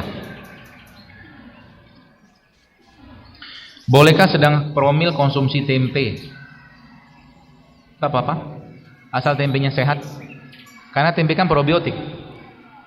Saya juga pernah bertanya juga ke teman saya, seorang dokter kandungan. Dia bilang sini kan, karena saran dari dokter kandungan tidak boleh konsumsi produk kedelai dan turunannya. Kedelai bukan tempe. Kalau kedelai ya, tempe kan fermentasi. Beda ya. Maka kemarin Bapak Ibu ada sempat baca tulisan saya tentang obat buat kolitis. Ya, itu kan ada kefir. Banyaknya. Banyak yang sakit. Kefir itu kan dari susu. Ya. Sedangkan memang di beberapa kajian saya bilang susu ya, terutama dairy product itu sebaiknya jangan terlalu sering dikonsumsi. Ya, kecuali memang organik ya, organik, susunya organik atau susu sapinya organik, nggak masalah. Al-Quran dan hadis memang menjelaskan tentang itu. Ya, tapi kita butuh itunya, susu yang sehat. Silakan makan tempe nggak apa-apa, sama tempe kan fermentasi. Kalau kedelai mungkin perlu dikurangi. Apakah obat untuk sakit polip di rahim? Yang tadi bisa itu, yang kunyit, serai sama jeruk nipis. Ya, sama gini Bu, Pak. Kalau Anda mau ngobati diri Anda, ada satu kalimat begini, if you want to cure someone, kalau Anda pengen ngobatin seseorang atau diri kita, ask them to stop what make them sick. Suruh mereka menghentikan apa yang bikin masalah gitu loh. Sekarang gimana mau sehat, pagi siang malam nggak ada perubahan di makanannya. Sayangnya ya, kita kalau mungkin berobat gitu kan, baik ke dokter atau mungkin ke herbalis sekalipun, kadang-kadang tidak ada nasihat-nasihat berhubungan dengan nutrisi. Sedangkan sekarang saya lagi kebetulan ini lagi ada case yang saya tangani juga sama guru saya juga, karena case-nya cukup berat. Ada seorang anak-anak umurnya 8 tahun sampai 9 tahun gitu. Badannya itu seperti lumpuh, nggak bisa gerak. Itu ternyata sekarang ada pemeriksaan. Jadi pemeriksaan untuk ngecek gen mana yang bermasalah. Itu ada. Ya, namanya nutrigenomic test. Jadi nanti ketahuan gen mana yang rusak, yang bermasalah, nanti dari situ, dari yang rusak tadi itu nanti kita coding. Codingnya itu maksudnya dicari dari bahan baku sumber sayuran, buah atau apa segala macam yang menyesuaikan bisa untuk bahan baku perbaikan gen tadi, itu bisa. Namanya nutrigenomic test. Gitu, bisa. Makanya hati-hati banget bagi Anda yang maaf belum menikah, ya. Jangan sampahi badan, sebab nanti gennya ketika ketemu dengan pasangannya, kalau sudah sama-sama codingnya bermasalah, sudah sama-sama cacat gennya, susah punya anak, serius. Jangan nyampah mulai sekarang. Jadi kalau kita sekarang mau berpikir bagaimana menciptakan generasi emas Islam yang sehat-sehat ke depan, Bapak Ibu juga di rumah mulai sekarang jangan berikan makanan atau asupan yang tidak sehat ke keluarga. Jangan. Dan Anda harus ngasih contoh. Ya. Saya pernah, anak saya yang terakhir itu umurnya 2 tahun. Saya tidak tahu ini anak dapat ilham dari mana. Dia sekarang bisa makan tempe mentah. Mungkin karena bapaknya, ayahnya sering ngomong tempe gitu kan. Allah kasih ilham sama dia untuk makan tempe, dan dia makan dengan sangat lahap. Ada lagi satu anak saya, anak yang ketiga. Itu pernah satu malam saya makan semangka. Semangka itu saya buka gitu kan, saya belah tengahnya, lalu saya makan, saya kerok aja pakai sendok. Paginya, siangnya di pulang sekolah, dia melakukan hal yang sama. Terus ditanya sama ibunya, kenapa kamu makan semangka seperti itu? Karena ayah semalam makannya begini. Itu kan namanya coding. Ya. Nanti juga makan semangka itu ibu bapak sekalian, Pernah nyoba memblender semangka di semangkanya nggak? Cobain deh. Pakai hand blender. Jadi semangka yang gede gitu dibolongin tengahnya, ya. Hand blender kayak begini. Biar ada variasi. Nanti dimasukin ke semangkanya. Terus nanti ini kan ada pisaunya nih. Jadi langsung sedotannya masuk ke semangka. Ada variasi minum makan semangka gitu loh. Seperti itu. Ustaz mau tanya, bolehkah kita makan nasi merah? Siapa yang ngelarang? Boleh lah. Nasi merah boleh. Nasi merah, nasi hitam, tak masalah. Singkong, ubi-umbian, itu yang sehat. Coba kita belajar dari orang tua kita zaman dulu. Mereka kalau dulu ya sarapan mereka pagi ubi rebus, singkong rebus, pisang rebus kan gitu kan? Betul nggak Pak? Minumnya apa Pak? Teh tawar, ya kan? Dan panjang umur mereka. Nggak ada. Ayah saya umurnya 82 tahun. Semoga Allah jaga beliau. Mungkin sampai detik ini tidak pernah nyentuh pizza sama sekali. Sosis gitu nggak makan dia. Ikan pun dia milih ikannya. Nggak semua ikan dia makan. Tapi Masya Allah, saya ngelihat wajahnya beliau dibandingkan dengan dua adiknya, lebih tua adiknya yang dua tadi. Padahal dia paling tua sekarang. Ya, karena emang sering dia bercanda, ya ketawa gitu loh. Asik. Saya sudah menghindari nasi dan gula sejak pasca stroke, makan jus pisang, pepaya dan sereal setiap hari. Pertanyaannya, suplemen yang terbuat dari buah-buahan dan sayuran, ada merek tertentu sebutin, saya nggak usah sebutin, dan bahkan tanaman organik itu bagus nggak? Kalau bahan bakunya kedelai jangan. Kalau saran saya sih, kalau bahan bakunya kedelai jangan, karena kedelai terusnya bagi laki-laki kalau konsumsi terus menerus kurang baik. Kalau saya ya kurang saya sarankan. Atau Anda kalau stroke kayak begini, coba makan ini nih, ya, makan pisang, blender pisang, campurin dengan bawang putih, pisang matang ya, bawang putih dikit aja, ya, kasih madu sedikit, itu akan jadi prebiotik yang sangat sehat, ya, pisang campur bawang putih di blender. Ya agak sedikit bau bawang putih nggak apa-apa lah. Nanti Anda habis itu minum air serai, air jahe, hilang baunya, nggak masalah. Itu bisa juga buat sarapan pagi. Nanti cobain deh. Enak dan berkualitas, ya, sehat. Menurut dokter bedah tulang, saya dinyatakan osteoporosis dan diharuskan mengkonsumsi obat-obat tertentu. Apa yang harus saya kerjakan? Tadi bertanyalah kepada Allah dulu. Bertanyalah kepada Allah dulu, ya. Maksudnya gimana? Sering kali sekalian, saya mendapatkan banyak orang-orang yang subhanallah ketika mereka sudah kembali kepada Allah, maka Allah sembuhkan mereka dengan sangat mudah. Dengan sangat mudah. Contoh kayak case kayak begini. Kalau kita bicara tentang tulang, ya tulang itu kita bisa perbaiki dengan apa? Lihat aja bahan baku tulang itu apa? Dia butuh kalsium, dia butuh kalium, dia butuh magnesium, dia butuh asam amino. Gampang bikinnya sebenarnya. Contoh misalkan seperti apa? Anda bisa ngambil kolang-kaling, kasih rumput laut, kasih jahe, nanti minum madu, minum PCO, itu juga menguatkan tulang. Atau itu tadi apa tuh namanya? Biji durian, juga mengandung kolagen, kan bisa. Ya. Atau juga minum air kelapa. Air kelapa merupakan salah satu minuman air yang sangat tinggi asam aminonya. Dan asam amino itu pembangun badan kita. Gen kita isinya asam amino. Jadi bisa pakai itu juga bisa. Jadi di rumput laut ada jahe, ada kolang-kaling. Itu bisa dijadikan minuman harian tiap hari. Dan makanlah makanan-makanan yang tinggi kalsium. Contohnya apa? Brokoli. Kalau mau browsing aja. Brokoli atau kale. Kale itu juga termasuk yang tinggi kalsium. Bisa makan itu. Kita sampai jam berapa ya?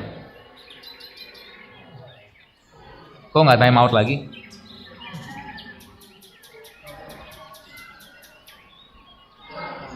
Bagaimana untuk menderita asam urat, pengganti sayuran hijau dan kacang-kacangan? Sebab penderita asam urat tidak boleh makan sayur hijau. Setahu saya malah konsensus yang terakhir, ya, orang asam urat itu udah masalah makan. Jadi kalau saya pribadi berpikirnya, banyak masalah kita gara-gara makan kayak beginian ini, ya sayuran atau segala macam hijau-hijau itu gara-gara masalahnya pestisida sebenarnya. Kalau Anda makan sayurnya organik, aman, nggak ada masalah dalam jumlah yang cukup. Ya, dalam jumlah cukup tidak berlebihan, insya Allah aman. Tapi kalau seandainya memang Anda perlu dibersihkan dulu badannya, ya salah satu cara yang paling mudah adalah dengan cara di detox. Detox paling gampang dengan cara apa? Rempah. Jadi ada yang asam urat ini, stop dulu yang bikin asam. Yang bikin asam apa? Nasi bikin asam, gula bikin asam, tepung bikin asam, minyak bikin asam. Stop dulu itu semua. Ya. Anda mulai membiasakan makan-makan yang rebusan, ya, makan-makan yang di steam, dikukus, ya, seperti itu. Apa pengganti gula pasir untuk bikin teh? Nggak usah pakai gula pasir kan, bikin teh nggak apa-apa kan? Teh tawar? Iya. Kenapa harus ada kata-kata apa pengganti gitu kan? Kita butuhnya karbohidratnya. Maka Anda minum teh tawar, tapi tehnya bukan teh saset kalau saya. Saya di rumah punya teh. Tehnya teh yang masih bunga-bunga itu, saya minum. Ada teh oolong, ada teh black tea, ada green tea, itu saya minum. Malam mau tidur, enak banget tidurnya jadinya. Ya. Tehnya tawar nggak masalah. Kalau tetap pengen dapat manis kasih madu. Tapi kalau nggak juga teh tawar, Anda makan kurma, manis juga kan? Iya nggak? Dapat karbohidratnya. Termasuk bapak-bapak, kopi itu bagus menekan rasa lapar. Kopi bagus menekan rasa lapar, tapi jangan pakai gula. Jadi pagi-pagi kalau minum kopi, silakan minum kopi, makan kurma sedikit, 7 butir, selesai. Cukup sampai siang nanti itu. Ya, seperti itu. Boleh diganti dengan gula merah, kalau gula merah yang di pasaran enggak. Karena gula merah di pasaran juga dicampur sama gula pasir. Ya, saran saya kalau memang tetap tetap pengen ya tadi madu. Jam berapa batas makan malam? Kalau saya berpedomannya sebelum matahari tenggelam. Sebelum matahari tenggelam makanlah, tapi setelah matahari tenggelam kalau bisa jangan makan yang berat. Ya, terutama yang kalori tinggi. Sebab apa?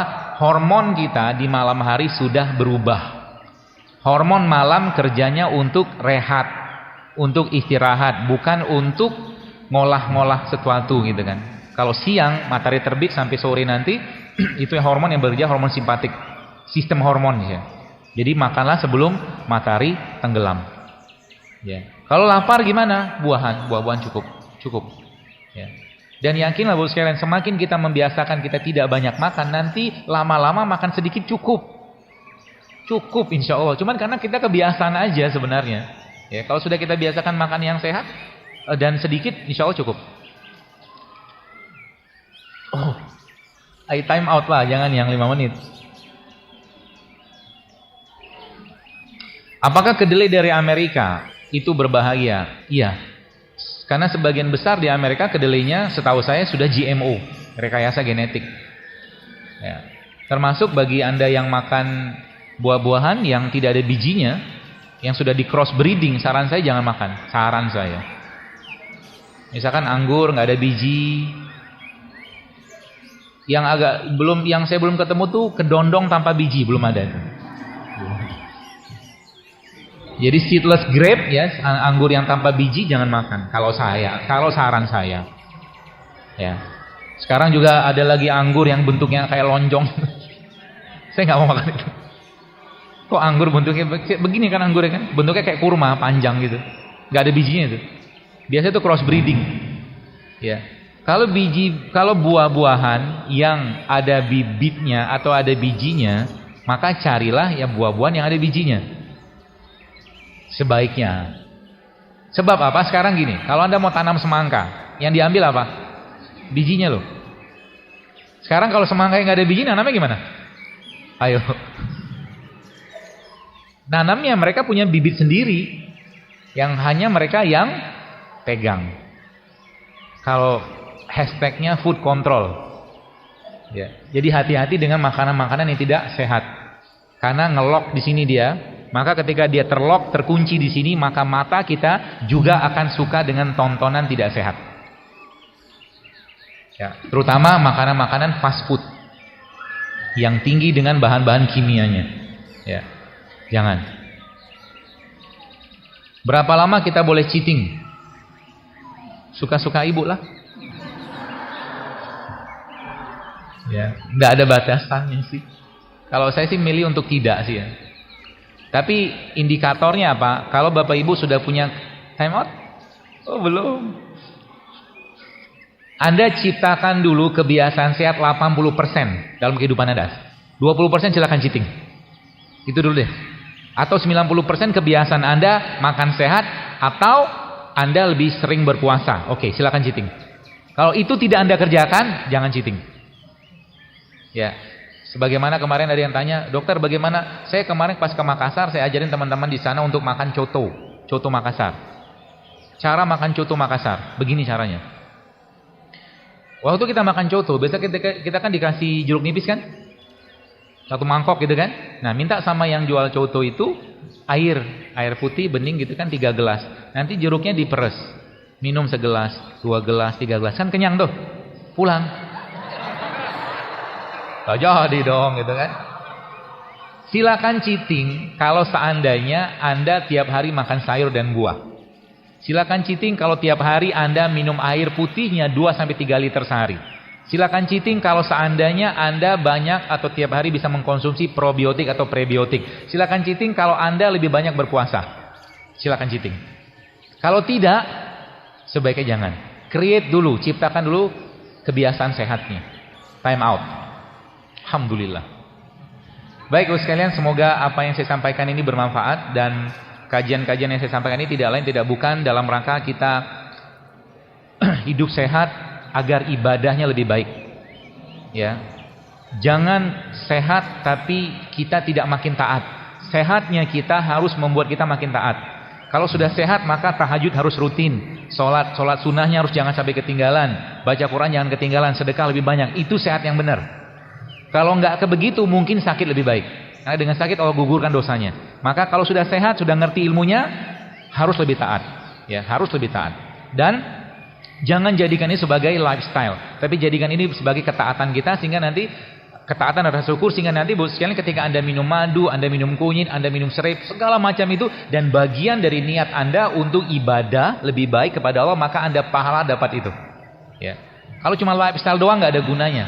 Simple sekali, sedikit sekali pahalanya. Tapi jadikan sebagai ketaatan. Ya, sehingga nanti kita melakukannya itu karena ngerti yang kita kerjakan dalam rangka sehat, maka kita akan senang mengerjakannya. Saya kira mungkin demikian. Mohon maaf kalau ada yang salah. Segala kebaikan dan kebenaran dari Allah Subhanahu wa taala, segala kekurangan dan kelemahan dari saya pribadi. Subhanakallahumma bihamdik asyhadu an la ilaha illa anta astaghfiruka wa atubu ilaik. Assalamualaikum warahmatullahi wabarakatuh.